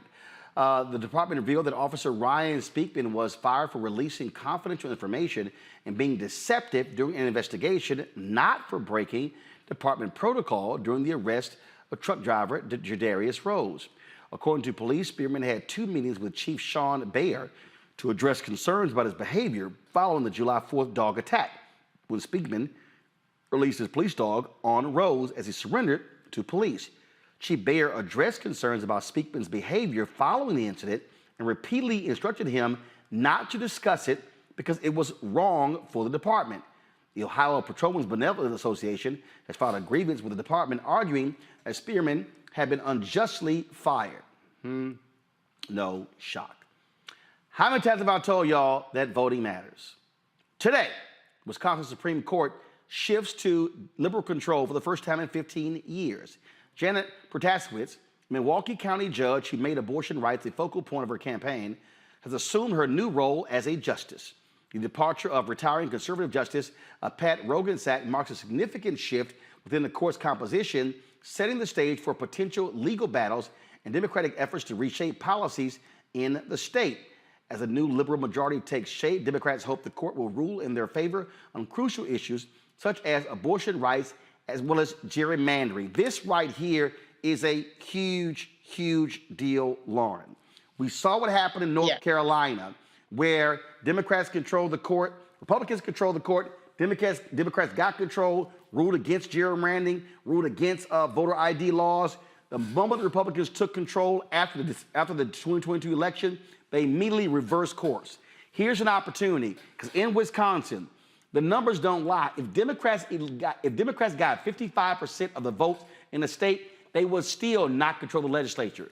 Republicans control the legislature. They'll strip power from the governor, Tony Evers. They've done all sorts of things. And so don't be surprised. Now you might see some rulings from the Wisconsin State Supreme Court that will actually even the playing field in Wisconsin that could impact the 2024 election, including when the Supreme Court banned drop boxes. Yeah. Wisconsin's a really close state, very close. Unfortunately, they should have a They should have Mandela Barnes in the Senate, but unfortunately that didn't happen. And it's a shame that the news on Protasewicz is going to be sort of buried by the Trump indictment. But you're right, Roland, this is huge news. It really it was amazing that she won, and again, such a close state. And you're right, North Carolina is the other one that's sort of close on a lot of things. And again, you can see the demographics in the country changing before your eyes. Not just racially, but so many women involved now in politics, a record number of women involved in the U.S. Congress, have a record number running this year in Virginia, along with a record number of African Americans running in Virginia. But back to the point of Wisconsin, yes, these are the moments where voting, you really see why voting matters. Not just the national elections that everybody gets excited about, like the presidential election or even a gubernatorial election. This is a huge moment right here, huge news out of Wisconsin, no doubt. And I'm telling you, Larry, I need black people in North Carolina to understand that the reason we have seen parity there to some degree is because Democrats were controlling the Supreme Court, and when Republicans would pass laws in the legislature, Supreme Court will overrule them. The problem now is Republicans have a supermajority in the legislature. They control the Supreme Court. They can overrule the governor. And so I need people to stop thinking that, well, if you elect somebody who's the governor or the legislature, you got to control the courts. And Roland, shout out to you because you've been talking about this for years. You've been talking about the importance of the courts, and obviously not enough people are listening. So to go back to Wisconsin, one thing I want to highlight is the importance of the youth vote and the shift in what we see in the court. A lot of young people came out to vote.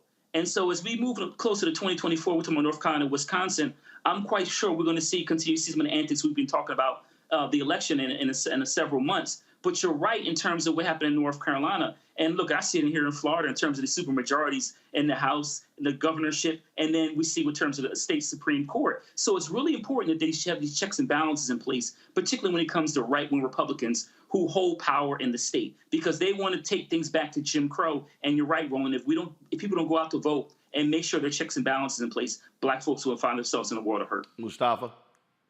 Well, when we put our right hand in the air and talk about power to the people, a part of that power is about us actually having a strategy about how we want to make change happen. How do we want to make sure that we are lifting up those folks who can make it through the judicial system as judges so that we have people in these positions that are so critical?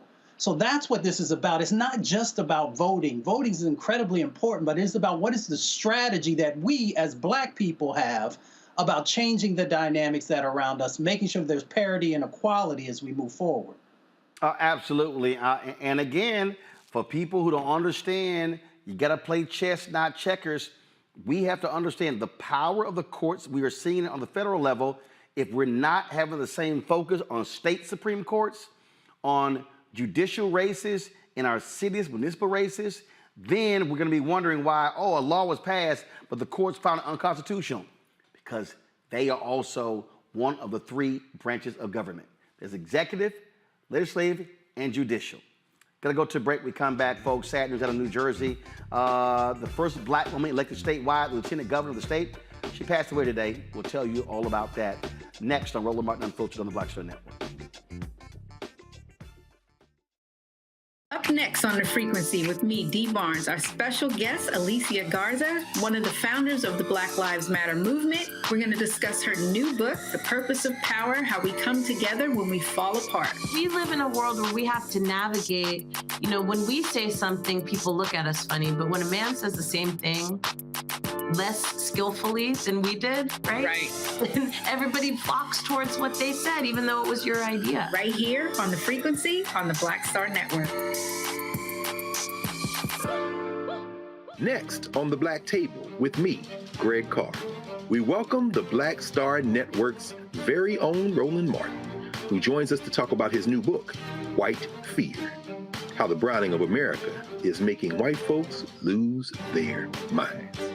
The book explains so much about what we're going through in this country right now, and how, as white people head toward becoming a racial minority, it's going to get, well, let's just say, even more interesting. We are going to see more violence. We're going to see more vitriol, because as each day passes, it is a nail in that coffin. The one and only Roland Martin on the next Black Table, right here on the Black Star Network. Hey, it's John Murray, the executive producer of the new Sherry Shepherd Talk Show. And you're watching Roland Martin Unfiltered. New Jersey this morning, the loss of Lieutenant Governor Sheila Oliver. Oliver, the first black woman to hold statewide elected office in New Jersey, passed away after a sudden illness at the age of 71. She went into the hospital on Monday, and she died today. Her impact was felt throughout her political career, from her historic election in 2017 as New Jersey's lieutenant governor, alongside Governor Phil Murphy, to her unwavering commitment to addressing the challenges urban communities face. Governor Murphy praised her for inspiring millions of women and girls, noting that her perspective in public policy was irreplaceable. Quote, Tam and I and our children are incredibly saddened to learn of the passing of our dear friend, colleague, and partner in government, Lieutenant Governor Oliver. We ask that you all keep the Oliver family and all those who loved her in your thoughts and prayers during this difficult time. The governor's office has yet to announce her successor. Folks, Northwestern University has enlisted the expertise of former U.S. Attorney General Loretta Lynch to lead a comprehensive review of its athletic department culture. Northwestern faces multiple lawsuits accusing the athletic department of fostering a toxic culture. Loretta Lynch, of course, is known for her dedication to promoting justice and accountability, underscoring the university's commitment to impartiality, assessing the situation, and creating a safer environment for student athletes. She will begin her work immediately, and the results of her review will be made public after the process. A lot of things are happening with that program, and the bottom line is they're facing lawsuits from a lot of black players and others, Mustafa, and so that's why they are undergoing this massive review. Yeah, there's got to be more accountability in the system. We know the injustices that continue to happen. So them, doing this analysis is so critically important. The question becomes, after the information is gathered, what will be the sets of actions that folks will do to change the dynamics that have been going on? So I look forward to being able to see how this all plays out. It is something that is really important, folks. An Oklahoma man is going to spend time in prison for a racially motivated hate crime against a black man. Devon Wayne Johnson and his co-defendant Brandon Wayne Killian physically assaulted Jarrett Carolina and his white friend in January last year in Shawnee, Oklahoma. Johnson and Killian punched, kicked while spitting, stomping, and yelling racial slurs until Carolina was unconscious. The federal grand jury hit Johnson and Killian with a hate crime, alleging that the assault was solely based upon the man's race and color. Johnson has been sentenced to 10 years in prison, following by 3 years of supervised release. He's also been ordered to pay $68,000 in restitution. Killian is expected to be sentenced on August 14th. That, Lauren, is another win for Kristen Clark and the Civil Rights Division of the Department of Justice. It is another win for Kristen Clark. It really does make a difference who's in that position, and it also reflects the statistics with regard to hate crimes in the United States, which are in the majority directed toward African Americans, which is way underreported by the media. So yeah, Kristen Clark being there does matter a great deal. In Florida, a Florida federal jury convicts a white man for a racially motivated attack against 6 black men near the 1923 Rosewood Massacre site. David Emanuel, a 62-year-old white man, was found guilty of willfully intimidating the victims, attempting to injure and intimidate them through a vehicle. On September 6th, Emanuel tried to run over the men surveying land near a public roadway. Emanuel approached the victims and shouted racial slurs and expletives before driving his pickup truck towards them, nearly hitting one of the victims. He faces up to 15 years in prison. Larry, again, that's federal. This is again why it's important who we elect in the White House that determines whether you're going to have an aggressive DOJ prosecuting hate crimes. If this was another administration, we would never even hear about these stories because they wouldn't do anything beyond the fact of the accusations. And you're right, Roland, we've talked about this. Elections have consequences, and sometimes they're good. And this is an example. We've hailed Kristen Clark not only today, on many occasions on your show, but it's really important because we've known also, Roland, over the last several years, we've seen a dramatic uptick in these racist attacks. So it's really important, whether you talk about African Americans, Asian Americans, et cetera, that DOJ continues to stand by the rule of law and protect U.S. citizens.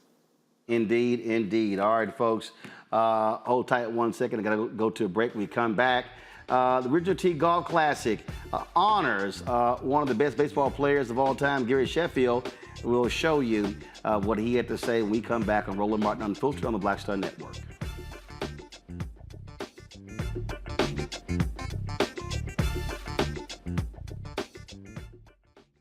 Hatred on the streets, a horrific scene, a white nationalist rally that descended into deadly violence. White people are losing their damn minds. As an angry pro-Trump mob storms the U.S. Capitol, we've seen We're about to see the rise of what I call white minority resistance. We have seen white folks in this country who simply cannot tolerate black folks voting. I think what we're seeing is the inevitable result of violent denial. This is part of American history. Every time that people of color have made progress, whether real or symbolic, there has been what Carol Anderson at Emory University calls white rage as a backlash. This is the rise of the Proud Boys and the Boogaloo Boys. America, there's going to be more of this. Here's all the Proud Boys, guys. This country is getting increasingly racist in its behaviors and its attitudes because of the fear of white people. The fear that they're taking our jobs, they're taking our resources, they're taking our women. This is white fear.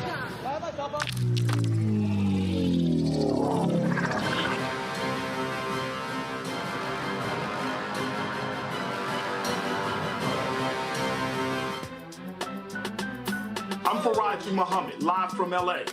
And this is The Culture. The Culture is a two-way conversation. You and me. We talk about the stories, politics, the good, the bad, and the downright ugly. So join our community every day at 3 p.m. Eastern and let your voice be heard. Hey, we're all in this together. So let's talk about it and see what kind of trouble we can get into. It's The Culture, weekdays at 3, only on the Black Star Network. Me, Sherry Shepard, with Sammy Roman. I'm Dr. Robin B., pharmacist and fitness coach, and you're watching Roland Martin Unfiltered.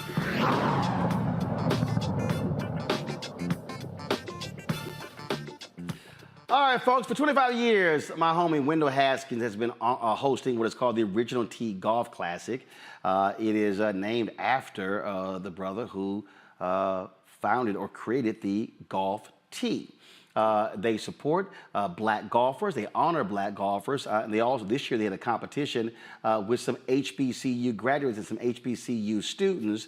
Every year, they honor a particular athlete or a high-profile individual. In the past, it's been Lee Elder, Beverly Johnson, Doug Williams, Alonzo Mourning, Uncle Luke Campbell, and so many others. This year, it was a former Major League Baseball star, Gary Sheffield. Of course, he kicked things off. Well, they always do that, but they sort of have a tee off, a celebrity tee off on the first tee. And so this is Gary Sheffield right here. Come on, y'all. Thank you very much. This is Sheffield teeing off to kick the tournament off. But where was that waggle, Gary? That, of course, he's known for that bat waggle playing Major League Baseball. Pull the audio up. Man was a major leaguer. You can play in front of a crowd. What was the Sheffield waggle? Where was the waggle? Give it up for Gary Sheffield, baby. Where was the waggle? I love it when the cameras on me, baby. There you go. I understand. Cameras on me. I know how to perform. And so that was that. And, of course, when the golf tournament was over, they had the awards program, and Gary actually talked with the folks there. And this is what he had to say. He has to go for something that's a significant invention, and its contribution to the game of golf has been back to the late 1800s. In 1899, he invented and patented the original golf tee, the original tee. So, you know, I've always done everything that I can to make sure that we continue to pursue golf, get the recognition that we so well deserve with excellence. You know, Charlie Sifford, as you know, was one of my first honorees. He was the first to original. So you come in the line, Gary, the greats, Dr. J, and Sam Jones, and Renee Kyle, and Lee Elder, and Anthony Anderson, and Doug Williams, Alonzo Mourning last year, and now the great Gary Sheffield. So you were part of a long line of great folks that love this game. Many of you know have a have a soft spot in my heart for Miss Renee Powell, who was one of our... So again, Sheffield spoke. I'm gonna pull it up in a second, folks. What they also did was honor Renee Powell, of course, historic golfer. Renee and Window presented her with a $150,000 check that was raised. Her dad, Bill Powell, actually built a golf course by his own hands, and so that took place. They're in Ohio. She could not attend the ceremony because, again, she's running the golf course. But here was the moment when Wendell presented a special award to Gary, and then Gary addressed the audience. Gary Circleville. My brother. Yes, sir.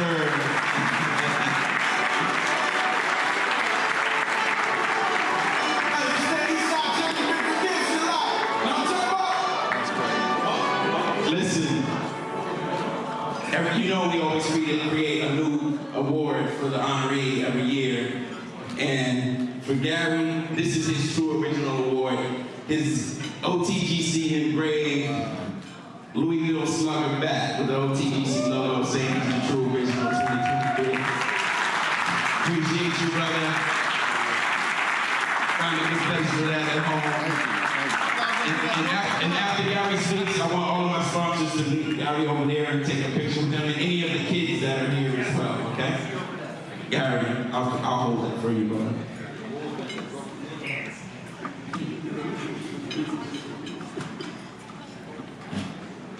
Wow.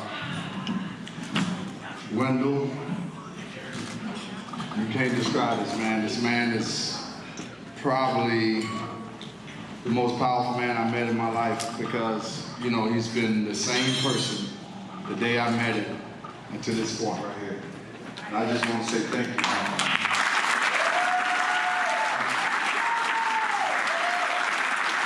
And I may come off sound like a fan right now, but Mr. Roland Martin, I'm one of his biggest fans, man. I just had to get that out of the way. Man, I love you, what you stand for, how you represent us, and I just love when you debate people and you just crush them. He does a wonderful job, man. I just love him.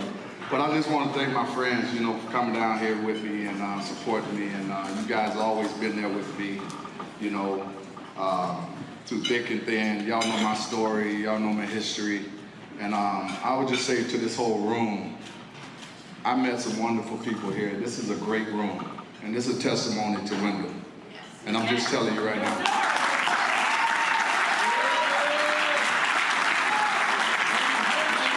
You know, I used to smoke cigars at the age of 16, but I never let kids see me smoke cigars when I was playing baseball until I retired. But what I learned in that journey of smoking cigars is that I met the same type of people that's in this room, chill people that's like-minded, that's trying to do positive things for the kids. And that's what I'm about, is about the kids. I know I got a lot of damn kids. You know, God damn, you know, show them all. Hey, but that last one, that boy has something. But I just want to thank you guys, man. This is, I take this to the heart right here, this award, how you honored me, man. Nobody's ever done anything for me like this in my life. And I'm just telling you.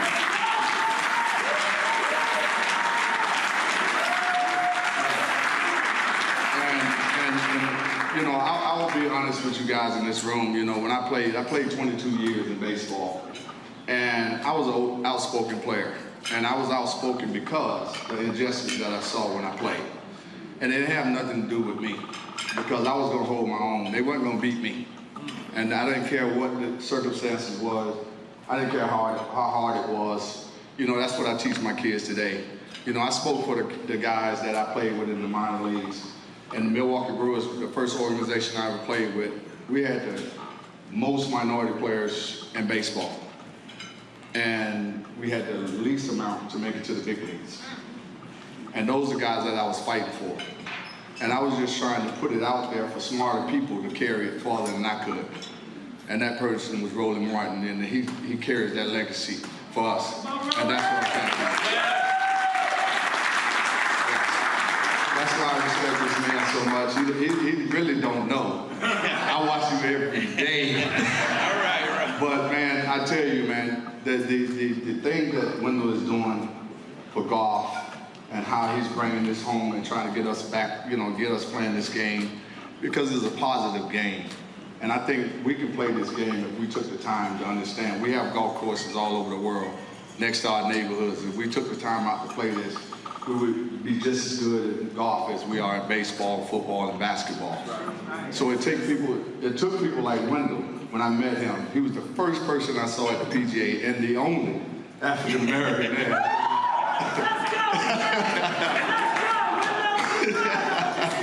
And when I saw that, I was just amazed. I was like, how did you crack that code? But, you know, this has been a wonderful night, man. All the sponsors, Nike, all you guys, man. This has been wonderful for me. I don't take this lightly, you know. I just thank each and every one of you. I tried to reach out here and touch every one of you out here because I know you're genuine people. If you know Wendell, I know you're genuine. So thanks for having me, and have a good night. Thank you.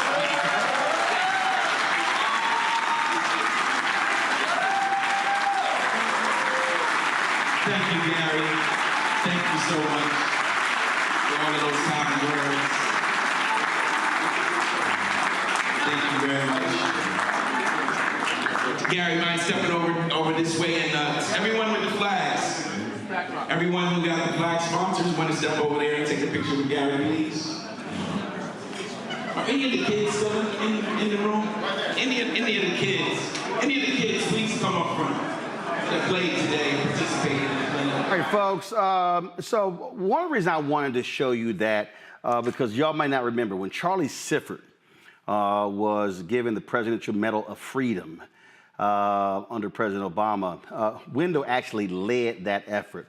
And the thing here, Larry, there are so many things that happen in this country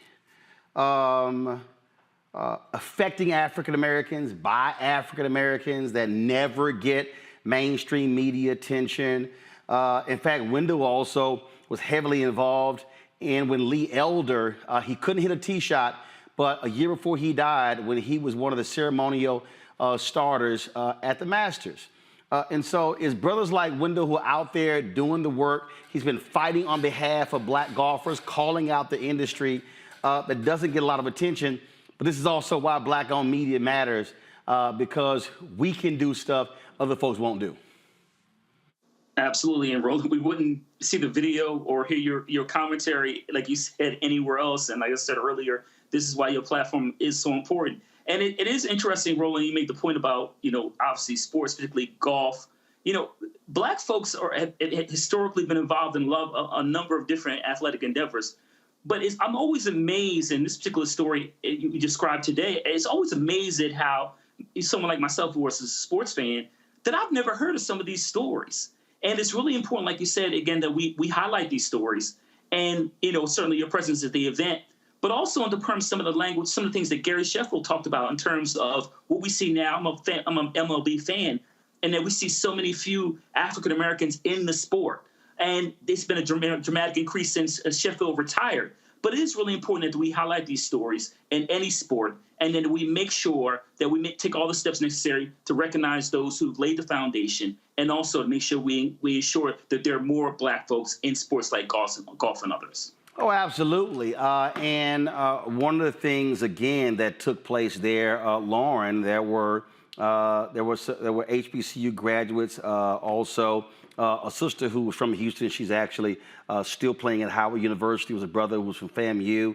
Amber Kirkendall, she played golf at Texas Southern University. Wendell asked me to introduce her. She's from Houston. In fact, she led TSU to their first SWAC golf championship. She is a professional golfer. She's on one of the development tours, trying to get to the LPGA.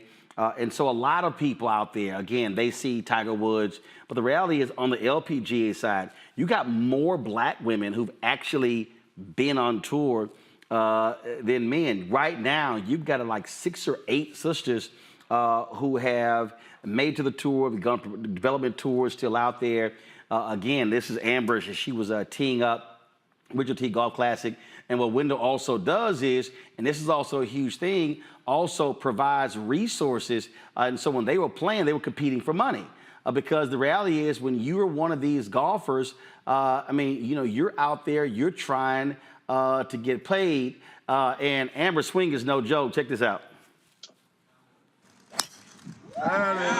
Nice little draw. Right down the middle. Nice little soft draw. Okay, Amber, easy that. Straight down the middle. So she, again, it was like all different players. And that's the other piece. Golf is an expensive sport. So the ability to play in this tournament, that money can go towards being able to enter some of these tournaments. Right. And without anyone knowing about it, none of that money comes in because nobody really knows about it, which is why the media piece and the publicity piece is so huge in all of this. And it doesn't just happen with sort of sports and stuff that happens in the black community. It happens at funerals. It happens with a lot of things that happen in the black community that nobody knows about. And it's amazing to me just to think about just some of the events that we go to. And I'm always amazed to look in the back of the room, particularly at some of the larger events, and find no media at the event. So a lot of what, you know, obviously a lot of what you're showing is illuminating and filling out a lot of the history in real time that nobody is documenting, which is a really big deal. Obviously, at a moment, the backdrop being Republicans trying to erase Black history or change it into something else, which is why it's really important who tells your history. It's really important who teaches your kids history, and it's really important that you control your narrative, your information, and your history. In fact, because y'all know I'm always have my camera. Always have my camera. I'm always rolling. And so, and I think I missed the intro. Do I have it here? Do I have it here? I thought I did. So I also played in Steve Harvey's golf tournament. This was June 7th. And Sharon Page, who runs the tournament, asked me to help them raise some money, and we did. So that was a young kid, another black golfer. And again, I know some of y'all sitting out here saying, man, come on, like you and all this golf thing. But I'm trying to tell y'all, this is the kind of stuff that's happening every day in the black community nobody talks about. So there's a young brother, he was playing in Steve Harvey's golf tournament, and he might have been in Steve's group or he was playing in another different group. And homeboy was just playing. I think their team came in first or second. Well, he has about I think it was like 6 to 8 tournaments happening this summer. The entry fee for those tournaments is like $5,000 a piece. And so when Steve, we were there, we were all there in the award ceremony. And his mom was sitting next to him, and his mom mentioned, and somebody else said, hey, you know, this kid is trying to make the professional tour. He's got several tournaments, and there's an entry fee. And Steve said, well, how much is it? They said it's like 8 tournaments, $5,000 a piece. Steve Harvey said, don't worry about it, it's now paid for. And so this was the moment when the young man came up, and Steve congratulated him. Pull it up. That ain't nothing. I spent $35,000 on Vegas with these girls.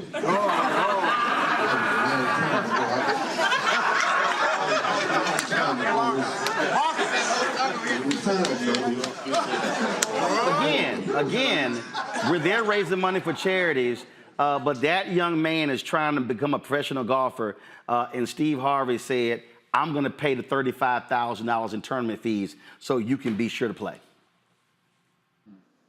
It's all about investment and opportunity. It's so good to see us continue to give back. You know, when you give, especially young people, an opportunity, they will excel. We see that no matter what sport it might be, or if we're in science or the law or whatever it might be, that if we're truly given an opportunity, and then we have the backing that's necessary to allow us to get the experience, that we will take it to a whole nother level. So thank you to Steve for doing that. Thank you to Wendell. Thank you to Chef.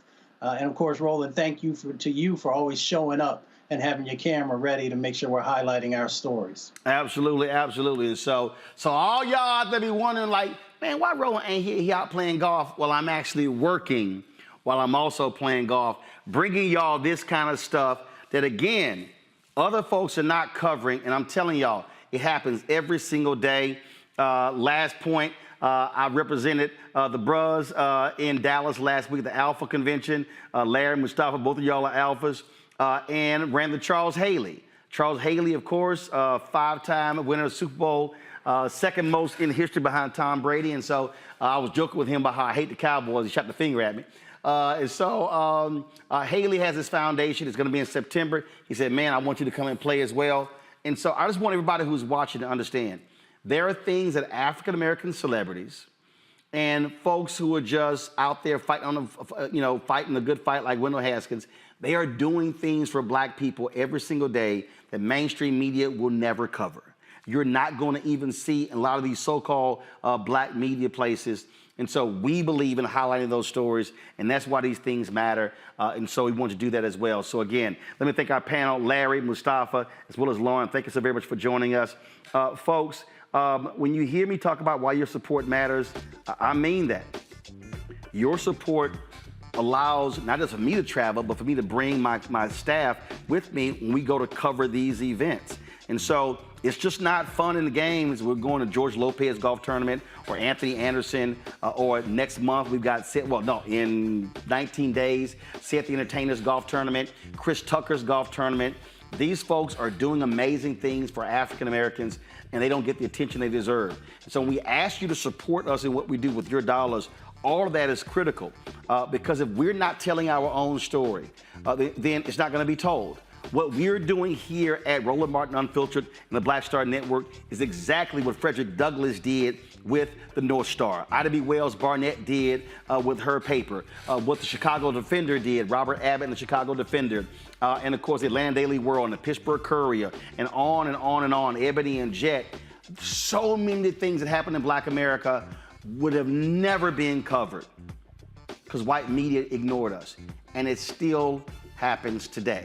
And so when you give to this show, I want you to understand your dollars are going for this set, for our cameras, for our monitors, for our live view unit. I mean, you name it, that's what we are doing. And so please make the contribution. We have more than several thousand people watching tonight. Again, when you hit the like button, that impacts us on YouTube and the algorithm. We make money there as well. But when you give, do understand you are funding this. Of course, we all know when Gil Scott-Heron said revolution will not be televised, I dare say the revolution will be live streamed. And so you're making that possible. So you're checking money order to P.O. Box 57196, Washington, D.C., 20037-0196. Cash App, $RM Unfiltered. PayPal, R Martin Unfiltered. Venmo is RM Unfiltered. Zelle, Roland at RolandSMartin.com. Roland at RolandMartinUnfiltered.com. And be sure to buy a copy of my book, White Fear, How the Browning of America is Making White Folks Lose Their Minds. When you buy that book, that money goes back into the show as well. And so please get the book as well. Again, Barnes & Noble, Target, Books A Million, download it on Audible, order it on Amazon.